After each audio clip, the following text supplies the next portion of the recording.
Hi everyone, Patricia Warby, Alchemy Therapies, myemotionalaudit.com and patriciawarby.com. And here today I'm going to review a book that I've just finished called Chaos by James Gleick.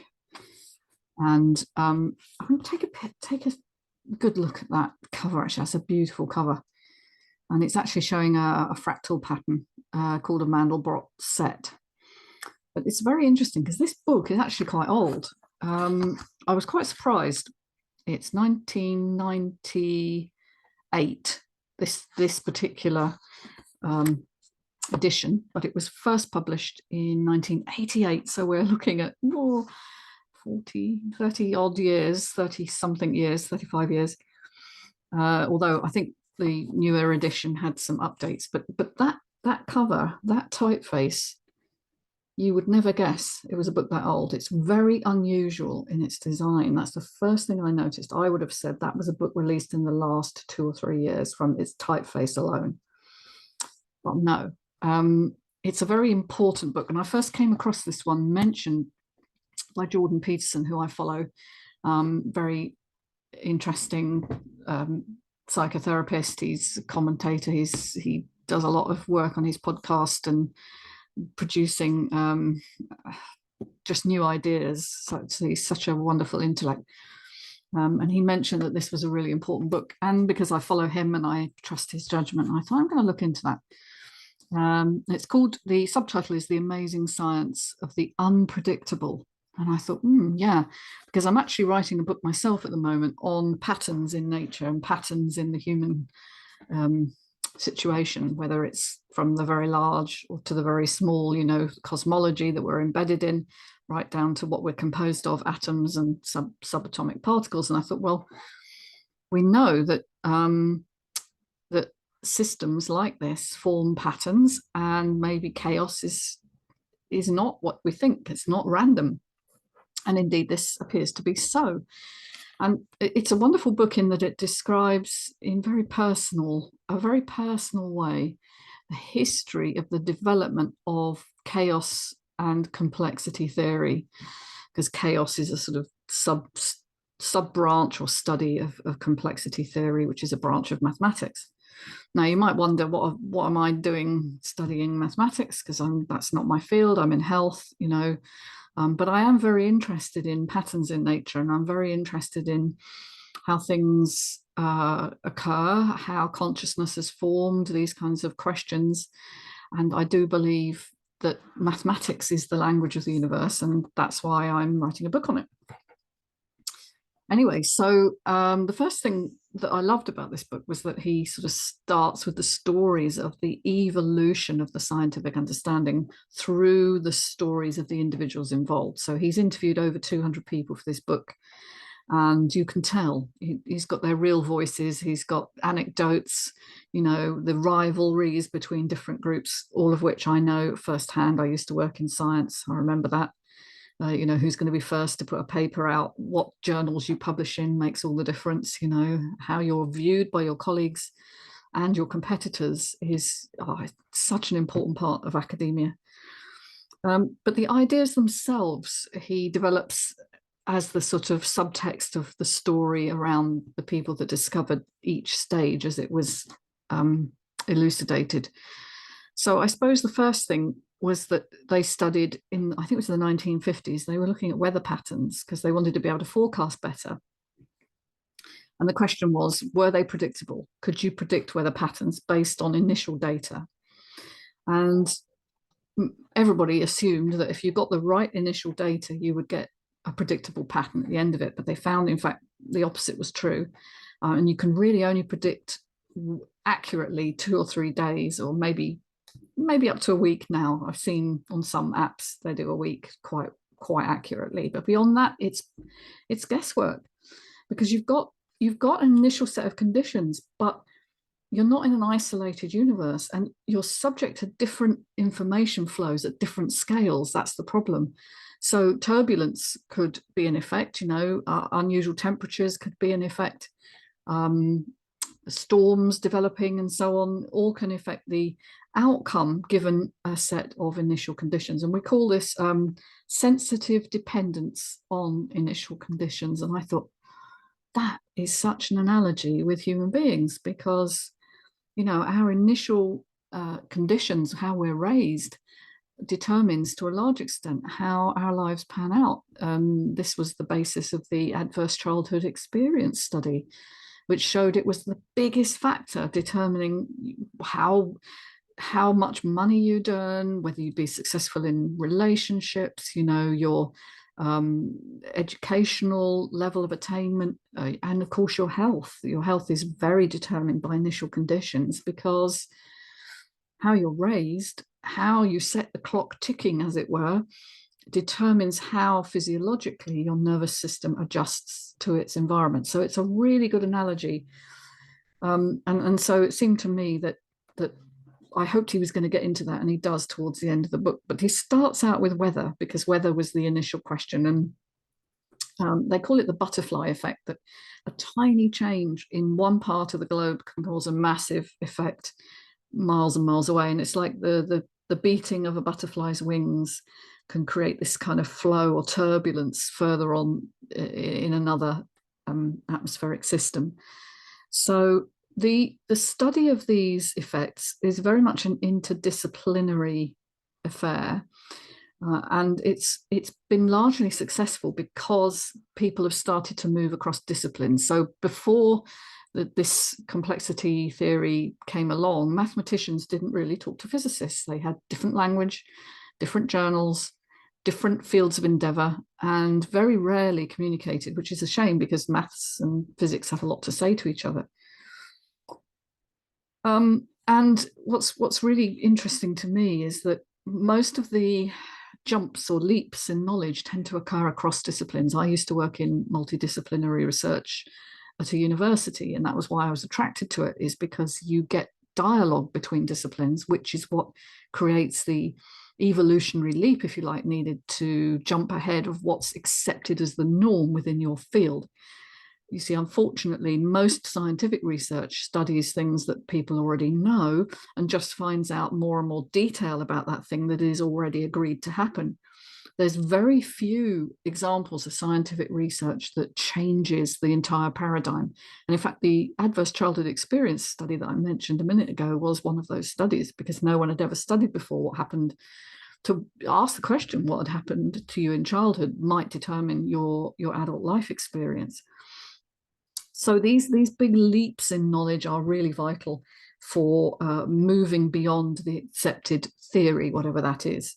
And so we see that although people expected there to be very sensible, predictable outcomes from setting something in motion, a bit like a clockwork toy or a pendulum, that isn't how the world works. And in fact, you can start something off, but it will be very quickly quite a random development and non-periodic. So it'll develop its own rhythm, its own patterns, depending on these interactions, which are called by the wonderful name strange attractors, which is just wonderful. And you can map these out. And a lot of the book includes diagrams of scientific experiments that mapped out these patterns and these rhythms, and what the strange attractor looks like is sort of a bit like a figure of eight. It's a sort of loop.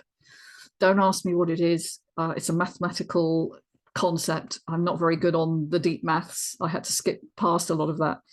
But what I did get was that chaotic dynamics actually is not random chaos. It's actually order within disorder. It starts off looking disorderly, but as time goes on and you start to determine patterns, you see that there is an order within it, even though it's sort of not immediately obvious. And so we're beginning to consider that the second law of thermodynamics, which was all about entropy, that given a steady state system that's isolated, you will always lose energy. And as you lose energy, the system will become more chaotic and more random.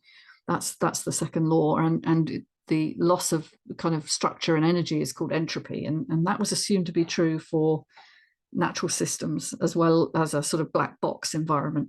Turns out not to be the case, in fact, because nothing is isolated in nature, nothing. Everything is connected, whether it's atoms, whether it's whether it's the human nervous system. We are embedded in a system of energy, and energy is being constantly exchanged. And so entropy, far from being the natural state, it's actually not what happens. Nature forms patterns of the orderly and the disorderly in a sort of wonderful dance. And one term used to describe this is called a fractal. And a fractal is a wonderful mathematical self-similar pattern. We see them in ferns, in mountain ranges, in coastlines, clouds. Fractals are everywhere, cracks in paving. They are self-similar patterns at all scales. So if you think of a fern frond, you know, you've got the bigger, the frond itself. And then if you look at a leaf in the frond, that is also subdivided. And then there are leaflets within the leaf, and then they're subdivided. And they're all in a similar array, a similar shape. And you can actually superimpose one upon the other. And in a mathematical fractal, you can do that ad infinitum. In nature, it doesn't. It does stop. You know, the fractal iterations, as they're called, do stop. So a frond does finish repeating after a while, because nature doesn't need infinite variation. It uses fractals because they are a low energy way of dividing and growing, and just this self-similar repeat pattern is a very easy one for nature to follow. And so fractals are actually really beautiful. There's something we can understand because we can see them. But there is another level to fractals, which I've just been discovering, which James talks about in here in great detail. And that's using a concept that kind of irrational. No, they're not irrational. They're more like complex imaginary numbers on a 3D plane. Now, don't worry, I'm not going to explain that any more than I have. It's a complicated thing. But there was a French-Polish mathematician called Benoit Mandelbrot, and he came in at the time when computing was just beginning to take off, and he plugged in some of these complex numbers and their variables, and instead of putting in an equation, as we're all familiar with an equation, y equals 2x, say, would give us a straight line with a gradient of 2 if we plotted x and y. They decided to use what's called a function, where you take a number and you plug it into the equation, and then the result you take out and plug back into the equation again. And so it iterates, it becomes a function that runs over and over and over again. And he did this with complex numbers. And they came out with these patterns. There are some in here. I include some in my book as well, because they're just so beautiful. Let's have a look. Yeah. So these amazing. This one actually is the original that you start with. That's called the cardioid. And then if you focus down and you become more and more magnified, you get into these other structures and beautiful valleys and convolutions, which you can't believe, but they're constructed purely mathematically. And then you color code them according to how random they are, let's say. And anyway, so Mandelbrot discovered these, if you like. He wasn't the first, but he was the first to really be able to map them out, color them, because he was able to access computing power. And they're now called the Mandelbrot set. So it's something that belongs within that cardioid, then it's in the Mandelbrot set. If it doesn't, it's outside it. And if it's sort of just on the edge, that's where you get the interesting details. So these are amazing things that, although they're not exhibited straightforwardly in nature, like a spiral seashell exhibits, you know, certain mathematical formulae, the underlying patterning of it, order from disorder, is giving us clues to a 3 and 4D universe that we live in now. This is difficult to explain, but what the 3D universe that we live in is a reflection of a 4 or 5D reality. And it's impossible for us to perceive that because our senses only work in 3D, 3 dimensions. The Mandelbrot set, it seems, is a sort of mapping, a 2D mapping of that kind of order of reality. And so when we look at them, when we study them, there's something in us that resonates with that information and kind of understands it, even though we don't cognitively understand it. So I find the study of fractals really, really interesting. And as I say, they do underlie a lot of natural structures and they give us clues to how the universe works. And a good example of a fractal is a snowflake, a hexagonal fractal, and it's formed by budding along an equilateral triangle. Along the middle point of each of those forms a hexagon. And then that hexagon sort of twirls in the atmosphere and it picks up ice as it forms and sort of grows at the tips and then attracts more ice. And each snowflake is actually completely unique, which just shows you how variable nature manages to make this. And snowflakes are an incredible example of a fractal structure. So anyway, James's book kind of introduced me to some of the deep concepts here and finishes up on a real high. I mean, the last chapter is really about how kind of nature uses this and how it's reflected in our workings, even our brain, because consciousness, we can't explain it. We don't know how it works. Nobody's really been able to find a part of the brain that has consciousness in it. It seems more like that the brain is downloading some of the signal, and perhaps that too is decoding fractally the information it's receiving at multiple scales.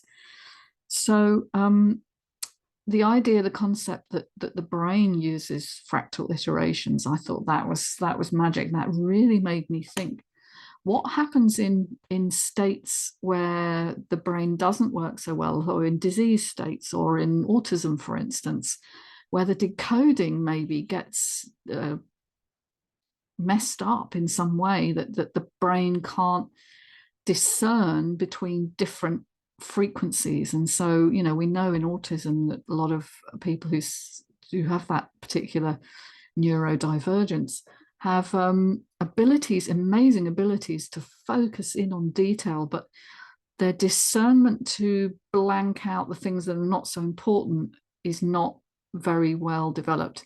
And that causes them a great deal of sensory distress because they're just overwhelmed with sensory information. So I was wondering, maybe the fractalization of the conscious imprint is breaking down in that instance. And I'm going to look up and see if there's any research on that, which is something that occurred to me while I was reading it.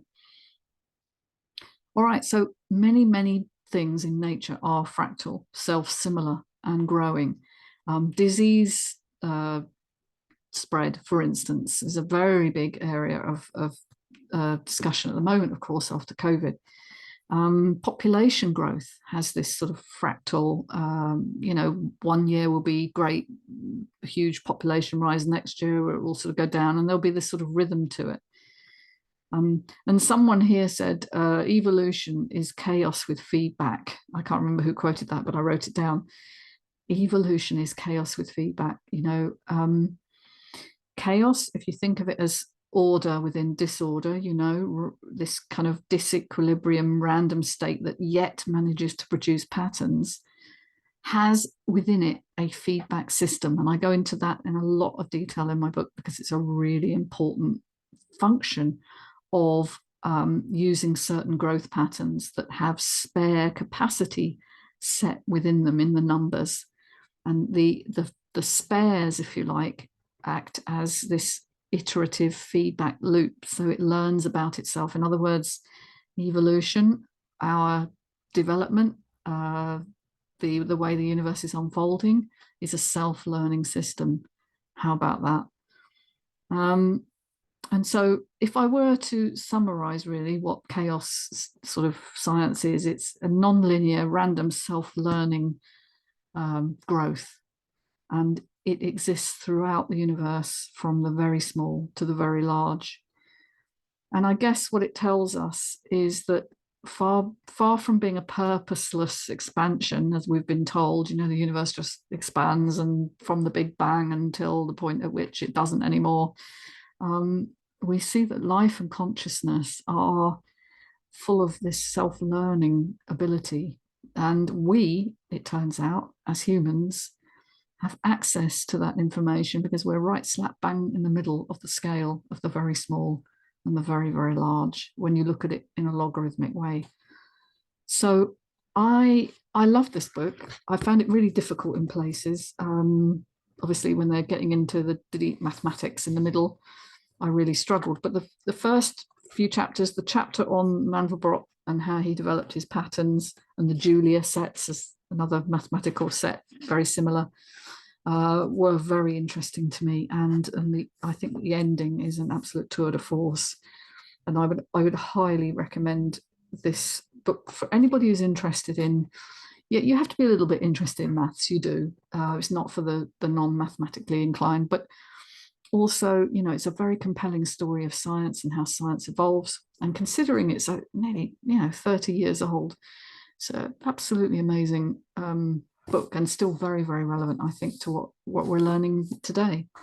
So that's my review. Thank you very much for listening. If you're at all interested in some of this work, please subscribe and find me on the links below. Take care, everyone. Bye bye for now.